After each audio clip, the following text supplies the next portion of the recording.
Thursday morning. അപ്പോൾ എനിക്ക് ഇന്നൊരു സ്പെഷ്യൽ ഡേ ആണ്. കാരണം എൻ്റെ മൂത്ത മകൻ്റെ ബർത്ത്ഡേ ആണ് കേട്ടോ. അവനെയും കൊണ്ട് അമ്പലത്തിൽ പോകാൻ പറ്റില്ല, കാരണം അവന് ക്ലാസ് ഉള്ള കാരണം ഞാൻ പോയി തൊഴുത് വരാമെന്ന് വിചാരിച്ചു. പോകാമെന്ന് വിചാരിച്ച സ്ഥലം പേരൂര് പട്ടീശ്വരൻ കോവിലാണ്. അതായത് ഭയങ്കര ഫേമസ് ആയിട്ടുള്ള ശിവൻ്റെ അമ്പലമാണ്.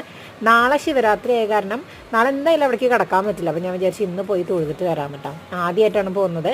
അപ്പോൾ ഞങ്ങൾ വിളക്കൊക്കെ മേടിച്ചിട്ടുണ്ടായിരുന്നു, മാല മേടിച്ചിട്ടുണ്ടായിരുന്നു. അപ്പോൾ ആദ്യമായിട്ട് പോണതിൻ്റെ എക്സൈറ്റ്മെൻ്റ് ആണ് കേട്ടോ എൻ്റെ ഫേസിൽ. അവിടെ പ്രസാദങ്ങളൊക്കെ വാങ്ങാൻ പറ്റും. മരുതമലയിലൊക്കെ കാണുന്ന പോലെ ലഡു പ്രസാദമൊക്കെ ഉണ്ട് കേട്ടോ. പിന്നെ അടിപൊളി അമ്പലമാണ് കേട്ടോ. പെയിൻറ്റിങ്സൊക്കെ ആയിട്ട് ആ ഷെഡിലാണ് കേട്ടോ ഇവിടെ തേര് വെക്കുന്നത്. ഭയങ്കര വലുപ്പമുള്ള തേരാണെന്നാണ് പറഞ്ഞു കേട്ടിരിക്കുന്നത്, ഞാൻ കണ്ടിട്ടില്ല കേട്ടോ. പിന്നെ ഒരു ചെറിയ കുളമൊക്കെ ഉണ്ട് ഇവിടെ. പിന്നെ എല്ലാ അമ്പലത്തിലെയും പോലെ തന്നെ ചരടുകളും രുദ്രാക്ഷങ്ങളൊക്കെ വിൽക്കുന്ന കുറേ ഷോപ്പുകളുണ്ട്. അപ്പോൾ ഇതൊക്കെയായിരുന്നു ഇന്നത്തെ വിശേഷങ്ങൾ. ഇനി നമുക്ക് നാളത്തെ വിശേഷമായിട്ട് കാണാം കേട്ടോ.